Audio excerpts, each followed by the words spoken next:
Ladies and gentlemen, honorable ministers of foreign affairs of the Kingdom of Spain and of the Republic of Lithuania, Madam Ambassador of Lithuania, authorities and diplomatic corps, ladies and gentlemen.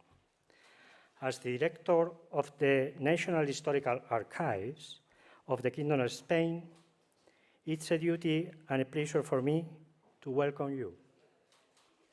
The National Historical Archives is the historical archives of the General Administration of the States of Spain.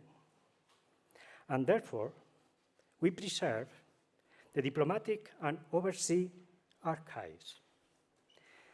Since 2018, the State Archives of the Ministry of Cultures have had an intense relationship with Lithuanian institutions.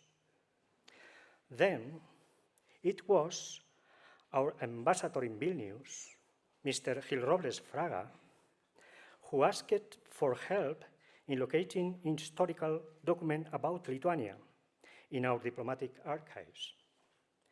These documents were digitized and sent to Vilnius, and there was also an exhibition on diplomatic relations between the two countries. On the other hand, in 2020, we agreed a memorandum of understanding with the Lithuanian archives, and today it is a pleasure for me to host this event. Finally, I would like to thank all those who attended, and I would like to give the floor to the director of the Elcano Royal Institute, Mr. Charles Powell, who will lead this event. Thank you all. Gracias a todos y a todas. Charles.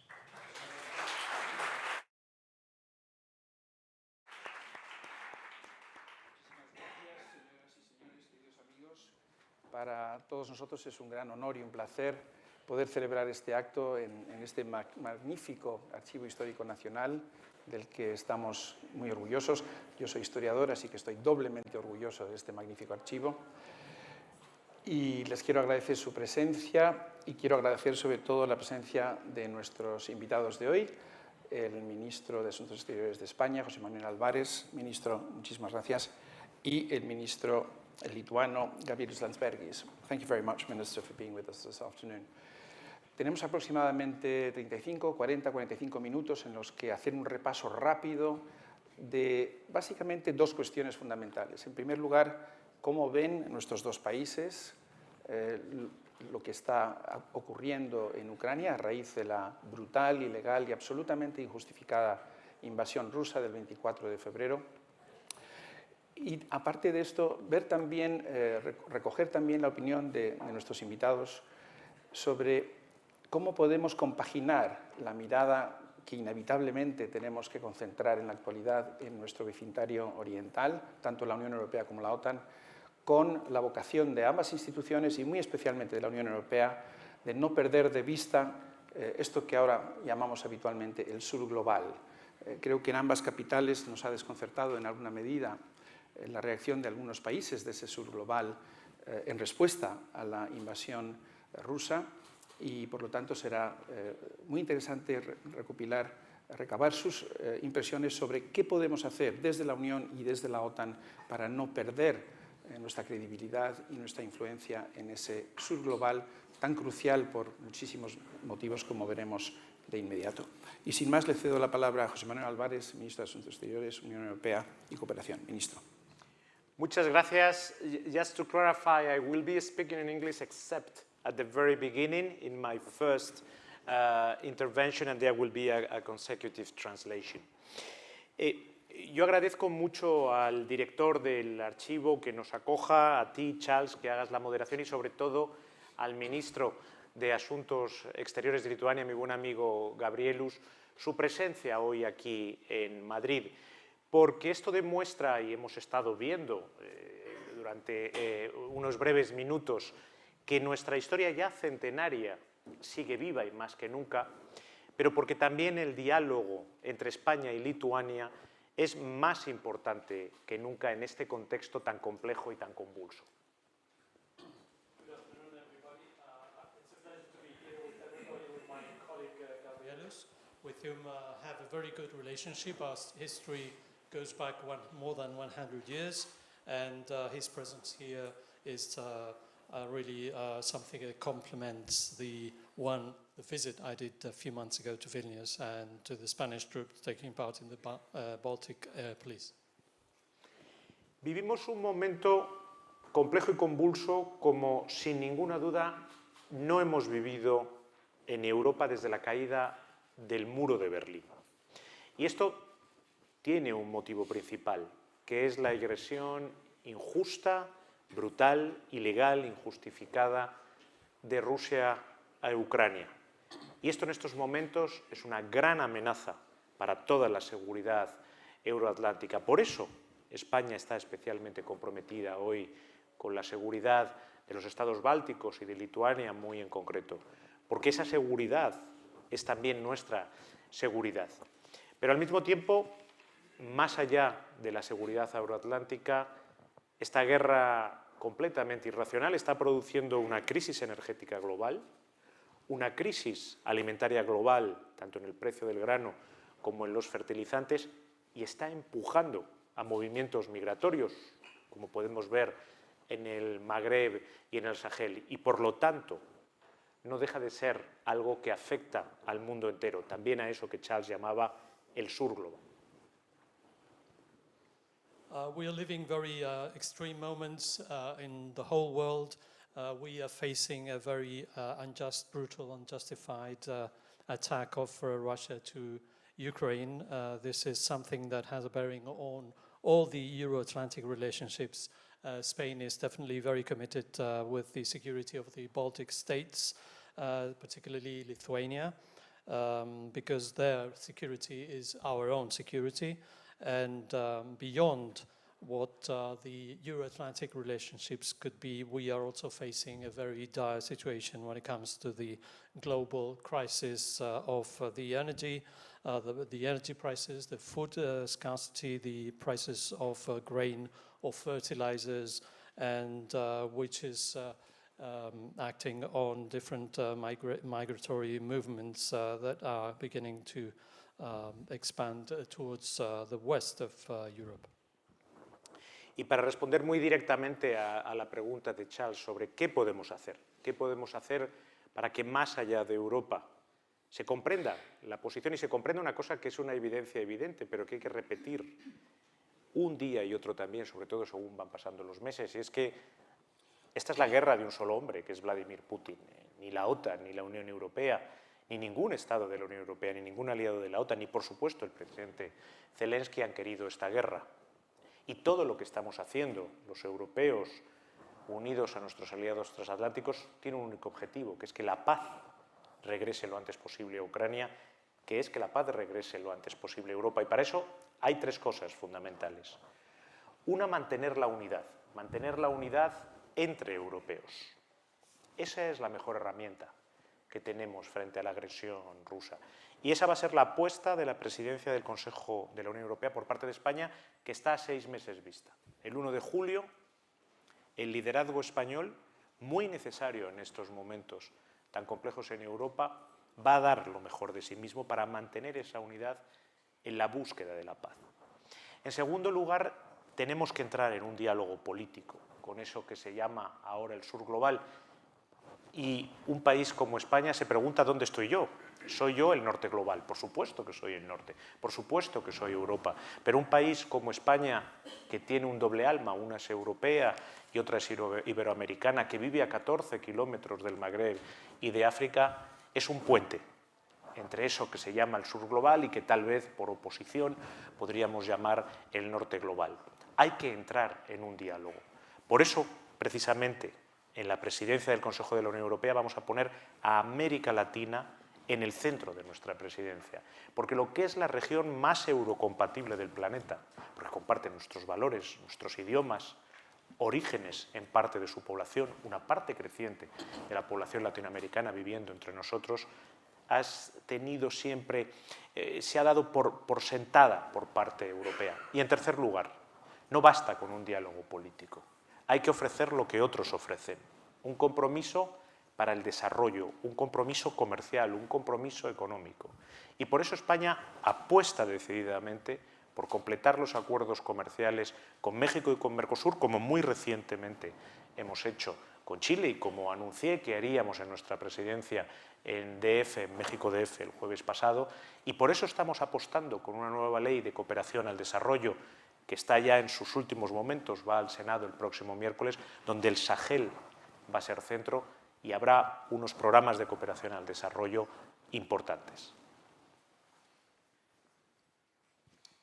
And regarding Charles's question about what can we do regarding the Global South and what can European countries do, this is something that we cannot really overemphasize because we are facing a situation in which the culprit is one man and one single man, which is Putin, and this is by no fault of other countries or, to say the least, President Zelensky. This is something that we have to face all together as allies, and our main task here and our main goal should be to bring back peace to Ukraine from Europe and from our side. And this is something that we have to reach, bearing in mind three fundamental goals. The unity of Europe, or between all the countries. This is the best tool we can attain, and I'm saying this as the future presidency of the European Council, which will start in exactly 6 months, so the 1st of July.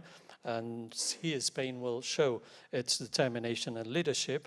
And secondly, a political dialogue with the Global South, which has been called the Global South, which is the starting point for our relationships. But where do we stand in this situation?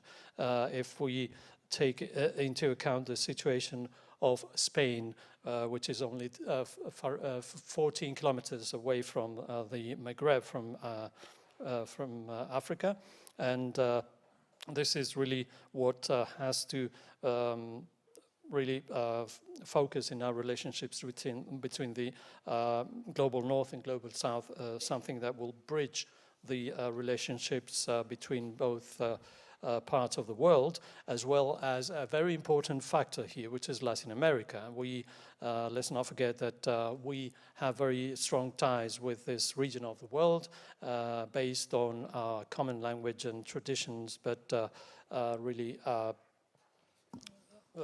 there's something that we shouldn't take for granted, but rather should be developed, as we have really pledged in our visit to Mexico. The relationships with Mexico should be encouraged, as well as closing the other chapters of Mercosur with Mexico and Chile, as I said when I visited Mexico City last Thursday.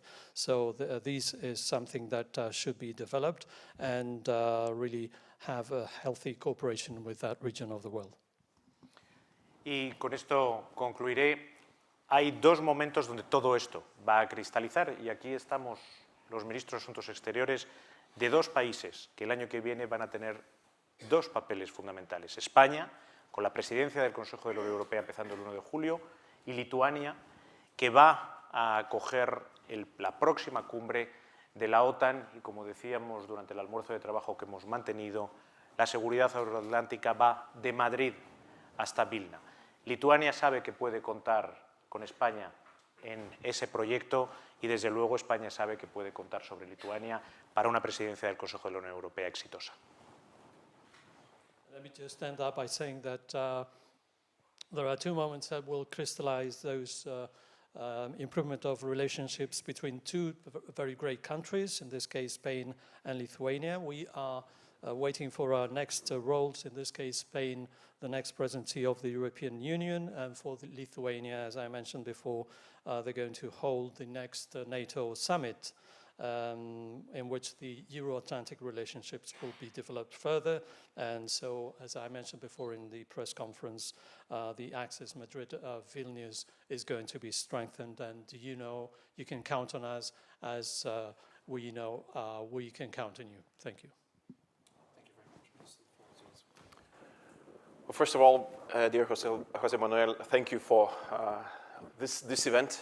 Thank you for opportunity to have an exchange of ideas. And thank you for exhibition, which reminds us of even more than 100 years of our relationship. Going through the documents that were presented there, one particular fact struck me was that 100 years ago, when we asked Spain to recognize Lithuania, we took it to lengths trying to point out that Lithuania is not a new country. And I think it's quite a significant fact, considering that, yes, Lithuania indeed was a kingdom that established itself in 13th century, was divided and conquered at the end of 18th century. And I think that the diplomats, the first diplomats of Lithuania, thought that it's, if there is a country that we can convince on that, this is Spain, having very long history, being a monarchy, and then really, having a link there. But also what the fact is that the documents there show what importance did we, as a still emerging or re-emerging country in European continent, did we put on our sovereignty. And unfortunately, that was not the last time that we did that. We had to repeat the whole process in 1990, when again we had to convince our friends from 1990 till 1992, when the whole global community recognized, again, reinstated Lithuania as an international actor. We jokingly say that every time Lithuania reinstates our independence, we have a national day.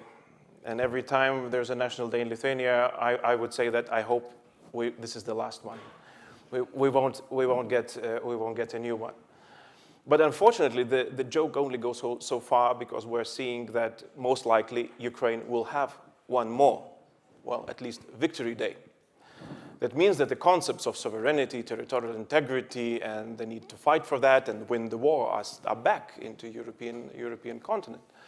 And that is one of the reasons why, today during our meetings and with the minister, we've discussed about the defense of the Eastern flank, defense of Baltic states, defense of Lithuania, where we have Spanish planes, where we have Spanish pilots, or in Latvia, there are Spanish troops stationed.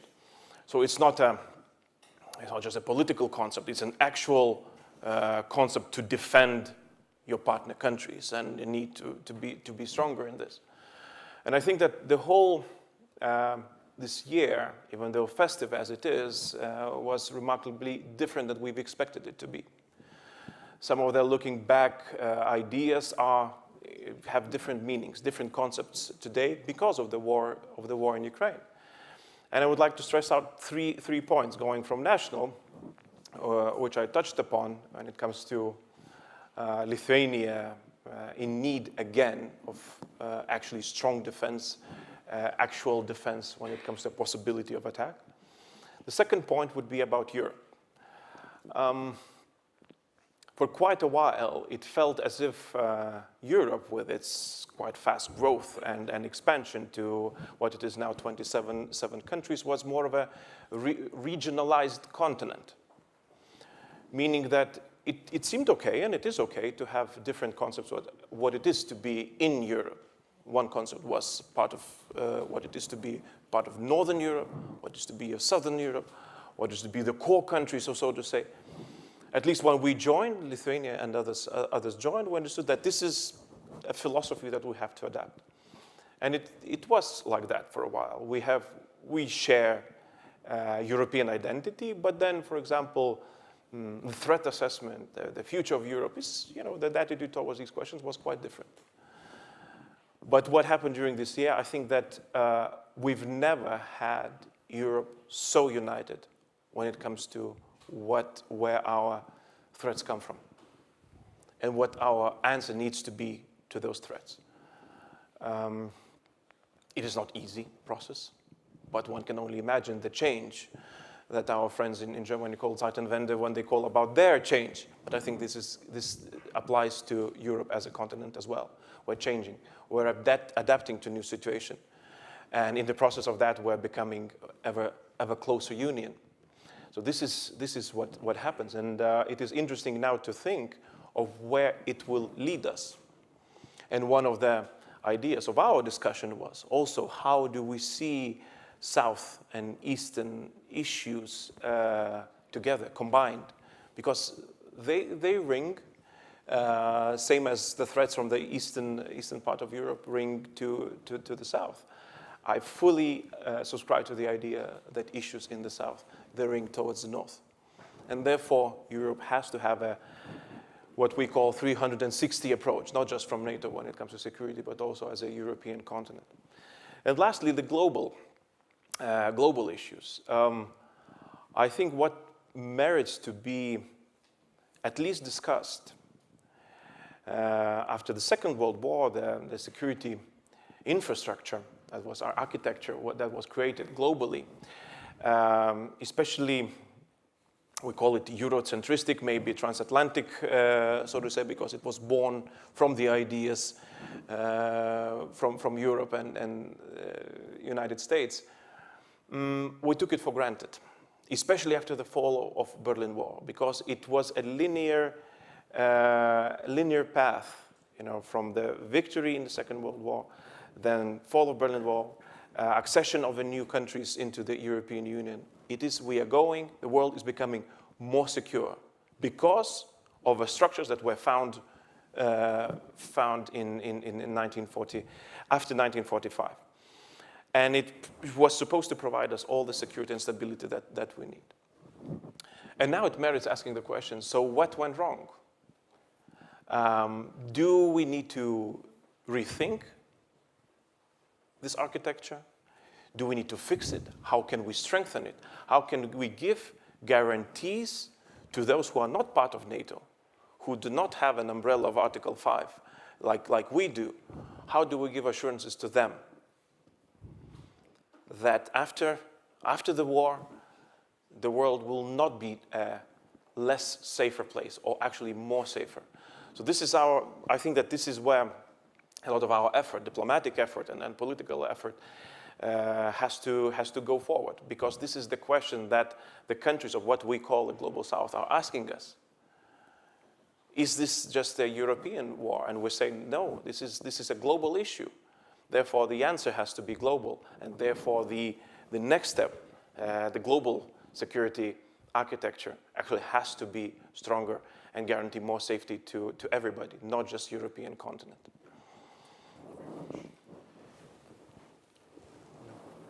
No? Okay. Can I ask you both a couple of questions, very quick questions about Ukraine first and then the Global South? On Ukraine, what do you expect to see happening in the next, say, 6 months? The consensus seems to be there will be a bit of a military freeze during the winter, but then perhaps a massive Russian offensive in the spring. If that is the case, are we doing enough to assist Ukraine? Are we doing enough on the military front? Are we doing enough on the economic front? Are we doing enough on the humanitarian front? A lot of people outside Spain don't know that Spain is educating the 4th largest contingent of Ukrainian children in Europe, which is really quite remarkable, given the distances involved and the relative absence of recent shared history. And I think Spaniards should be very proud of the solidarity that Spanish society has shown. But to go back to my question, what else can we do to tide the Ukrainians over between what is being a horrible, brutal winter into next year? Minister. There is a misleading idea that, as you say, nothing will happen during the winter. And I understand where you come from. Because of the weather condition, it's very complicated to move large numbers of soldiers, tanks, but a lot of things, unfortunately, are going to happen during the winter. A lot of people are going to die during the winter. The temperatures are horrible. Vladimir Putin has been bombing systematically for 3 months anything that can provide electricity or heating in Ukraine. And we can be in the eve of facing a new humanitarian catastrophe. I mean, very easily, hundreds of thousands of people could be moving because Now I was reading the weather forecast for Ukraine in the next week. The snow is going to come very heavily. And there are places in Ukraine which it's impossible to live. Already when I went to Kiev at the beginning of the month of November, there was no electricity in the street. They were in the buildings, but not any longer in the streets.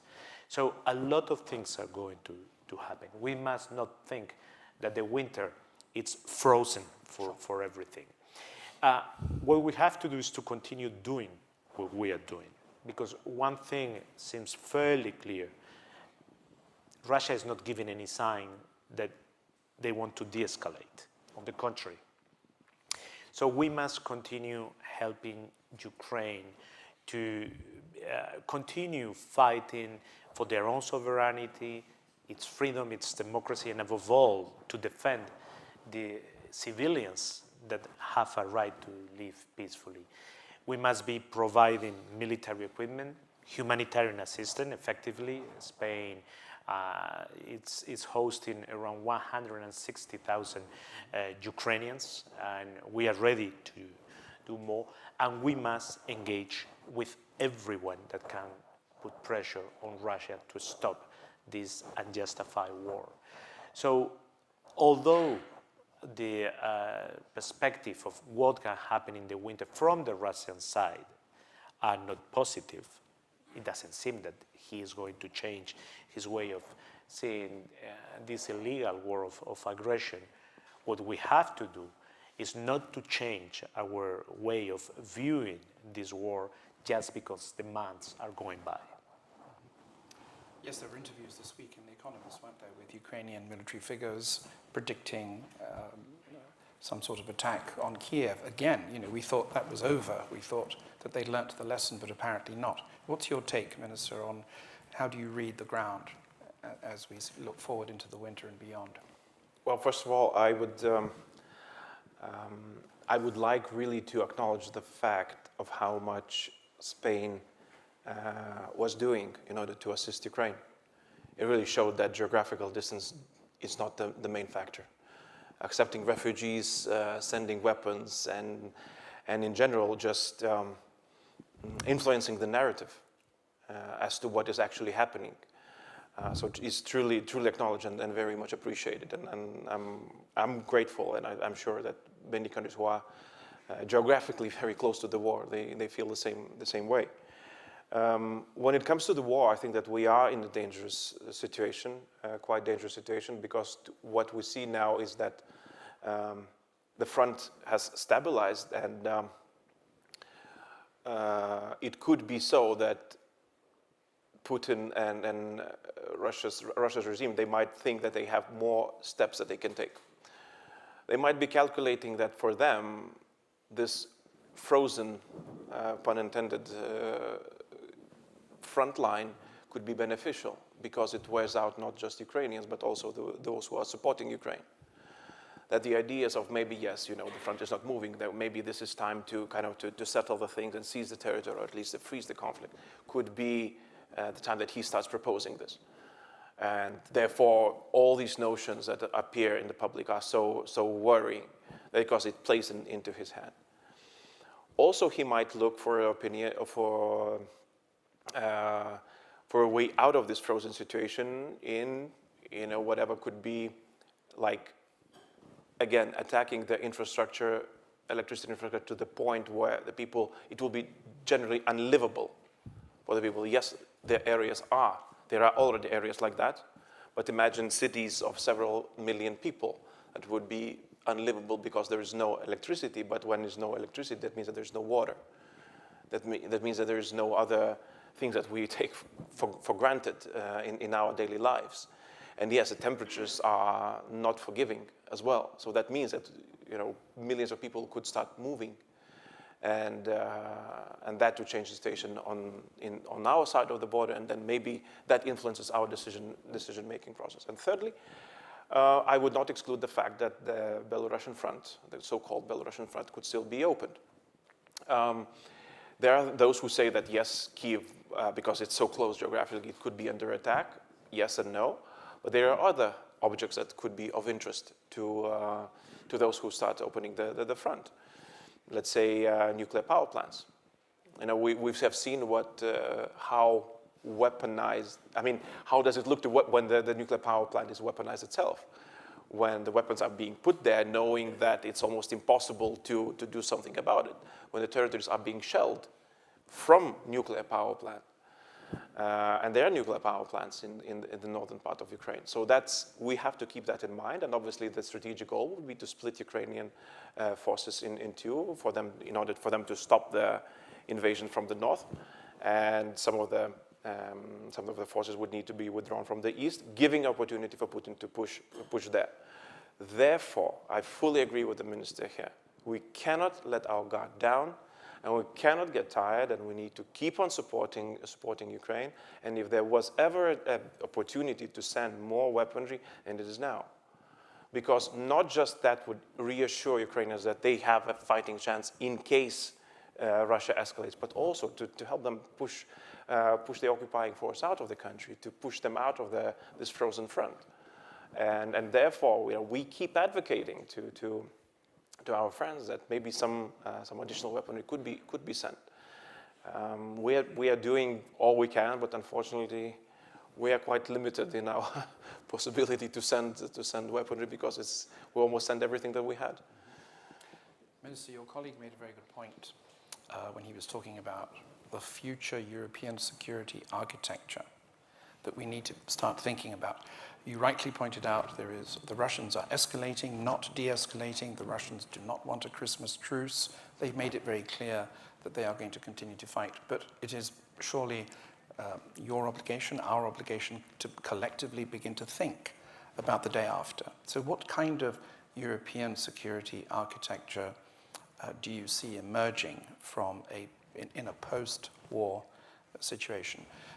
President Macron has very interestingly produced this new idea, the European political community, which I think is a very interesting novelty, but obviously that's probably not going to be enough. How do you see this moving along in the next couple of years? I know it's difficult to predict given the current climate. It's impossible to predict because we don't know what will be the day after. There are two things that are the only two things that we can take for granted. One, the day after, Russia will remain there, and we will have hundreds and hundreds of kilometers with them. Russia is not going to move. Lithuania knows that very well. And the second thing is, many things has been broken between Russia and us. So things cannot be just as they were before. No, business as usual. Business as usual, because we will have to rethink the relationship. What we have learned in this crisis, what has been very clear in this crisis, is that if there is something that works in a crisis like this, is unity. We couldn't have made it through this crisis as we are doing it if we were not all united, both from a military security point of view, but also facing the economic and social consequences of the war. And it has been probably since the fall of the Berlin Wall that the Europeans, we have not been so united, and Europeans united with our natural allies, that are the transatlantic allies. So impossible to know what will happen there, and unfortunately, I think that we have still a long time before the day after arrives. Mm-hmm. So you were telling me this morning that you've just come back from Vienna, from an OSCE meeting. We do have these multilateral European and almost pan-European institutions, but they haven't been very effective, sadly. How do you see this moving forward? Do you think there's going to be a rebirth of multilateralism in this post-war scenario, or is this being wildly naive? Well, I can give you the mood from the eastern flank, so to say, which might be a bit different than everywhere else. Definitely the mood is that the security architecture has not lived up to its promise. People would ask me almost, every second week I would go to the interview and I would say, okay, so what do you think about the latest Security Council, the conversation that took place there? Like, are you disappointed as we are? And I would, in general, say yes. It is. I understand the disappointment because people had expectations that these organizations, like UN, like OSCE, they were supposed to prevent the conflicts, or at least to say that the main actors were guarantors of security, not the violators of security. Now we have a situation where a permanent member of Security Council is accused of horrific crimes, war crimes even, being investigated by the ICC, and still sitting in the Security Council and having a conversation among its peers. So definitely it raises the question, so it did not work. Then again, when it comes to supporting the victims, so to say, so again, where does the support come from? It comes from European Union, it comes from the allies, it comes from group of countries, it does not come from organization. You know, OSCE cannot muster a support package for Ukraine because Russia is vetoing it. Security Council cannot ask for, you know, blue helmets enter Ukraine because Russia is vetoing it. That means that it is impossible to stop the perpetrator, it's impossible to help the victim. So there is an issue and there is a problem, and probably as you rightfully asked, day after we'll have to answer those questions. So from our standpoint, when we consider the security architecture, what worked or what is working, we would say in Lithuania is NATO Article 5. Because the thinking is, if not for NATO, we would not be independent now. We would be most likely under attack the same way that Ukraine is, because we have Belarus, we have Kaliningrad, we are in geographically quite vulnerable position. That means that the only architecture that is working is Article 5. Spanish troops in Latvia, American troops in Lithuania, Germans in Lithuania, Americans in Poland, this is what's working. So when we think about the possibility of day after now, I mean, it's hypothetical, everything, and I fully agree that it's impossible now to predict the situation as it might be. But we think that I don't think that you could convince any country that has a border with Russia or is close to Russia that something else apart from NATO works. Now, therefore, for us, it's fully understandable when Ukraine says, look, we have to be in NATO. We cherish and value you very much. We very much appreciate all your guarantees that you're ready to provide us. But this is not going to cut it. Because the only thing that is stopping Russia from attacking Estonia, Latvia, Lithuania, Poland, is that you have umbrella. And we want that as well. And I have to say that, yes, I understand them, that for us, it looks the same. Minister, do you think that means that European strategic autonomy is dead? Which I often hear, and it makes me rather nervous when I hear this, but I hear this when I go to Central and Eastern European seminars. No, not at all, and we will try to foster during our presidency strategic autonomy. I mean, when we see how gas is being weaponized by Russia, tomorrow it could be someone else, or food stuff is being weaponized, or if we go to a previous crisis, the health crisis of COVID, the problems we had at the very beginning to provide our own mask, we realized that we have, as Europeans, to cover our vulnerabilities. But this is not incompatible with providing security through a defensive alliance as it's NATO. We must not forget that. NATO is not an aggressive alliance, it's a defensive alliance. NATO doesn't go to war. On the contrary, and I very much agree with my Lithuanian friend, when you are in NATO, your peace is more secure than if you are outside NATO. Take the example in this crisis of Finland and Sweden, two countries in which a part of their identity was founded on neutrality. Why they have decided to take this major change of asking accession to NATO in a few months? Because neutrality was the best way they had before the Ukrainian war to provide security to their citizens. And they have realized that with Vladimir Putin, does that not provide security anymore. So I think both things are compatible. And also strategic autonomy goes well beyond only military and hard security. You agree?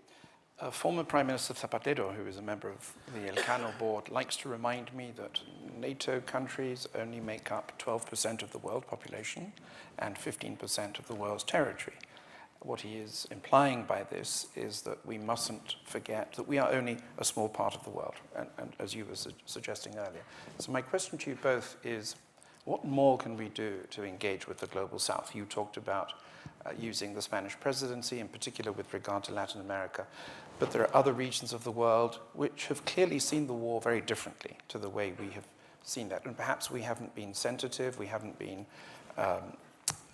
we've been a little bit paternalistic, perhaps, in our response to some of the ways that some of the countries, the ways they voted in the UN General Assembly. What more can we do, Minister, to engage or re-engage and win them over?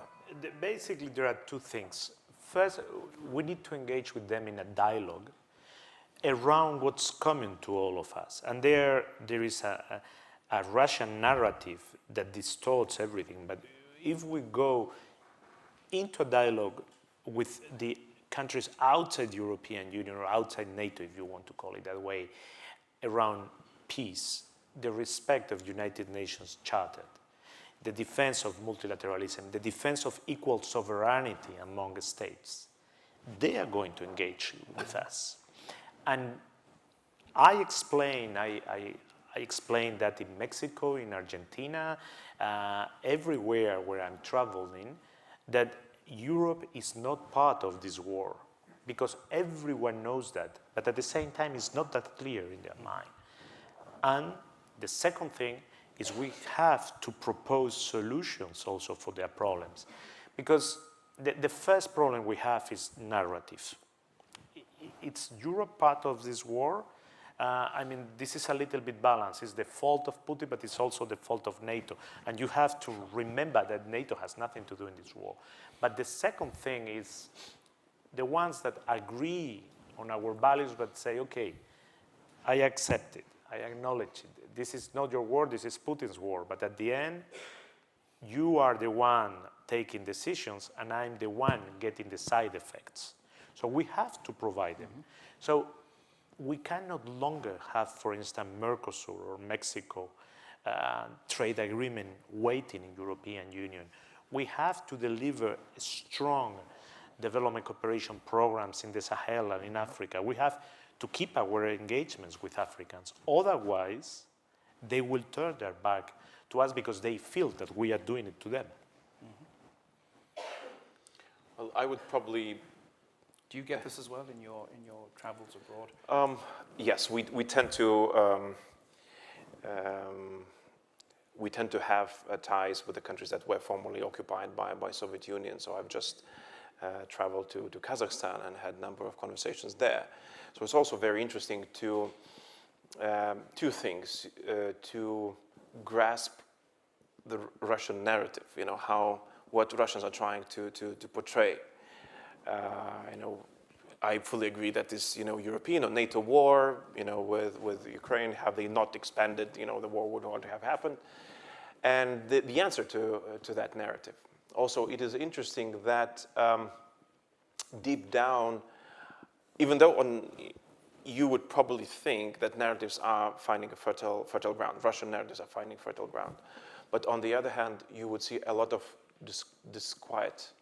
That people are not, they are worried. They understand that something quite, this is not just some territorial dispute. Something much greater, far greater was disturbed, and if not settled back to the pre-February 24th, it might linger a while. That means that it makes other countries possibly vulnerable. And they are really sensing that, the question that I've raised at the beginning, so who's next? Could there be next?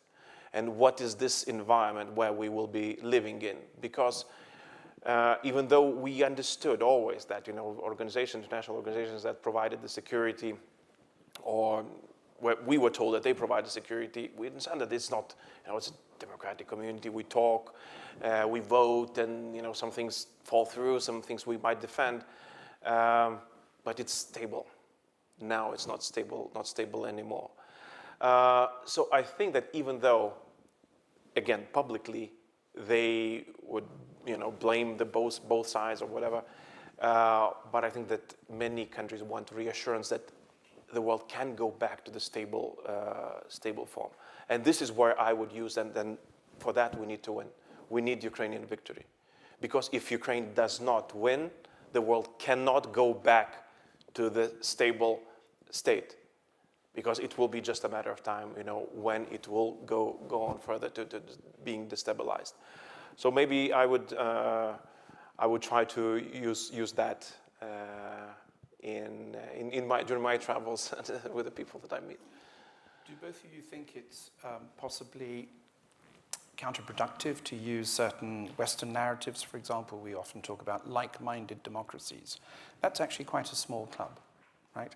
And even in potentially like-minded democracies, I've noticed that it sometimes generates a bit of pushback. In Latin America, for example, which is part of the West, culturally, historically, as the minister was saying, where they know what democracy is. They haven't always had it, but we don't have to teach them what democracy is. But sometimes I get the impression that they resent this kind of narrative. We will only work with like-minded democracies who meet our very stringent standards. Do you think we should revisit our own narratives when we engage with the Global South? We should engage on things that are very broad and very basic, because what is being challenged in Ukraine, and I totally agree with Gabrielius, are very basic things. Is war is not a possibility to settle political disputes. All countries, all states are equally sovereign. Things very basic, very basic. And this is being threatened and challenged by a permanent member of the Security Council of the United Nations. So the dialogue must be on that. You don't even need to go deeper. That's what I do when I travel abroad. Well, that's an interesting question. I fully agree that on baseline we need to find an agreement that would unite us, not divide us. So like sovereignty or territorial integrity have to be certain principles, and war aggression is wrong. So I agree on that. But when it comes to democracy versus non-democracy, yes, I understand that there is a line where when you cross it, you begin to preach, and you're not necessarily, there's resentment towards that attitude. But then again, it has to be explained that there is value in going further down the value chain. I mean, when I'm talking value chain, not economy, but like democratic values, human rights values, and all these things. Mm-hmm. There is value in that. There is purpose in that. For example, one example that I use. Lithuania has suffered quite a lot from economic engagement with Russia. We would pay in 2008, we would pay the highest price for gas than anyone in Europe. Why? Because then Gazprom and Russian government did not like our government that we had in Lithuania. Therefore, because of the decisions made in the parliament, the price would go up. So we decided to detangle ourselves. Then probably you've heard that we had some issues with another not quite so democratic country, China. At the end of the day, what happened was that due to the decisions that we've made to detangle ourselves from Russia, due to the decisions that the PRC made to detangle itself from us economically, now 90% of Lithuanian trade goes to democratic countries. And I think that there is value in that. Mm-hmm. Because we build more trust, because the relations are built on rule of law, they are less political, they are more economical, and they are more long-term. And I would not necessarily say that this is a possibility for everyone, but I think that there is a point in that. And I would not necessarily preach this, kind of for everybody who's less democratic, and because, one election can change quite a lot in every country. But I think that this is worth mentioning, that it is beneficial to be part of a democratic group. Thank you very much. We have a microphone in the room. So I'm going to take a couple of questions from the audience. Si quieren plantear su pregunta en español, háganlo por favor. y nuestro intérprete lo traducirá. Tenemos unos 10 minutos aproximadamente y les ruego que se presenten antes de plantear su pregunta y si la pueden hacer en inglés mejor, ¿no? En inglés mejor, sí. Y les ruego brevedad y brillantez, a ser posible. Okay, I'm Ennio, and my question would be more about the military aspect. I believe that we're seeing, an evolution in the military field, and I was wondering, it's a twofold question. On one side, could you maybe talk more about the corridor between Kaliningrad and Belarus? And secondly, is there a future of a pan-European army appearing in Europe? It's a fantasy that's very, very old, but yeah, I would like to hear your opinions. Thank you very much. Yes. Okay, even though I myself use the term corridor, in fact, there is no corridor. It's Lithuanian on northern part is Lithuanian territory, on southern part it is Polish territory. But when you look at the map, it looks like a land between two countries. Even though it's NATO territory, therefore it has to be taken as a NATO territory. Honestly, yes. I mean, if any aggressive neighbor that we have would think of trying something in NATO territory, trying, for example, how the Article 5 would work, this is an interesting spot to do that. Because, yes, it's 80 kilometers from Belarus to Kaliningrad. If you meet in the middle, it's just, you do the math. So it is interesting place. It reminds us a little bit of West Berlin. Very difficult to defend, but it's a matter of principle to defend it. So that means that it's not about the strategic depth where you would have hundreds of kilometers, to retreat and take it back. This is where you actually have to defend. And they had, I think, if I'm not mistaken, 53 tanks in West Berlin. Everybody knew that 53 tanks is not sufficient to defend, this tiny piece of city against the Soviet Union, but still they were there. And they were ready to shoot and ready to defend in case a need arises. So that is a principle, and this is what we're trying to convince our friends and allies in NATO, that this is the same here. If we don't defend these 80 kilometers, then what's NATO worth? If we defend it, then let's have a strategy, the best that we can. And therefore, the decisions that were made in Madrid during the NATO summit about having a brigade-level deployments in each and Baltic country is so vital to us. Is so vital to us because that means that in case of an attack in those 80 kilometers, Lithuanian troops would be there from the first second, from the first centimeter. And that's why we want our allies to be with us when if, I hope that it's an if, that first centimeter happens. And brigade, as you know, is the smallest military detachment that can fight on its own. Mm-hmm. And therefore, we would have our army together with our allies fighting from the very, very first second. Now, when it comes to European army, I would say, we had a very good chance to do an audit in Europe. And apparently, the times when Europe would have divisions on the border with Warsaw Pact countries is not there anymore. There are no more divisions in Europe that we could talk of and that we could spare of. So first what we need to do is rebuild the capacities, not of the Cold War, but at least of the capacities that would help us now with the current day needs. Therefore, it's so important what this Zeitenwende that I spoke of in Germany.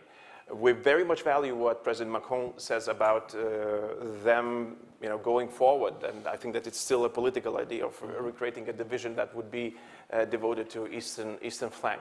This is a first steps that we actually taking as Europe, as continent, into that direction, and let's see what it leads us. Because basically we are in the change of times, and it's, as we've spoke, it's difficult yet to see where it will stop, and when it will stop, then we can have a discussion like this and discuss what to do with all those armies that we've built up. So Manuel, would you like to add something about the European army? Yes, a European army wouldn't be that hard to have it. The battle groups are there, but they are useless. And we had different opportunities to do it, but in order to do that, we need political will. Spain would be in favor of advancing to that. And added up to the political will to do it, you need to have the military capability. And right now, as we are facing this huge Ukrainian crisis, there is a very good opportunity to rethink our defense industry in Europe. If we want one day to be able to have a European army, we need to have an industry of defense at European scale and to have compatibility also. And Spain would be also ready to participate in that. We have time for one more question. Anyone? Please, Ambassador. There's a microphone somewhere near you. Can you please pass the microphone down? Thank you.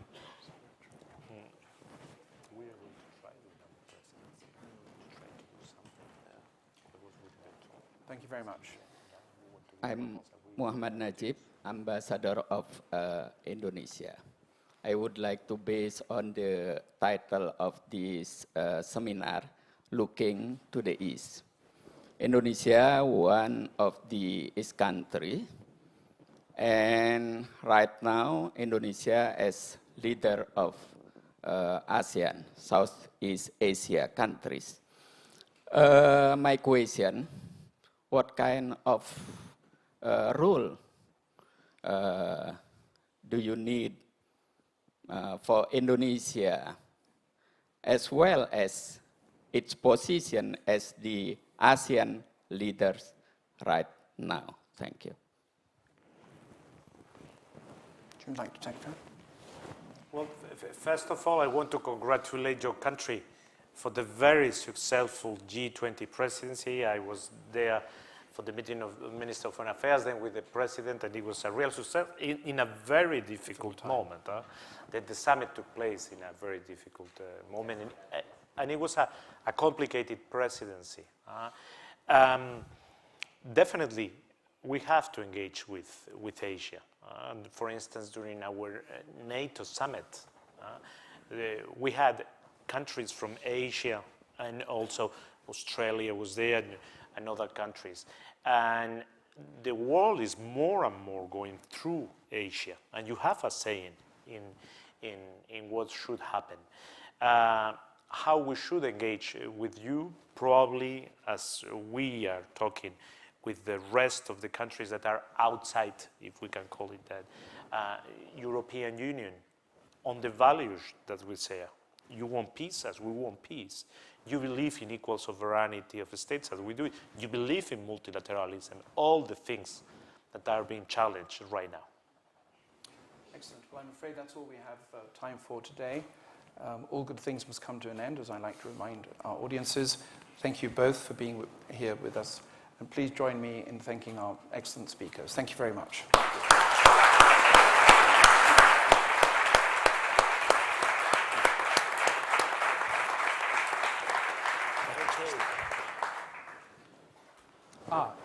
There are drinks outside. I forgot the most important thing, as usual. Thank you, leader.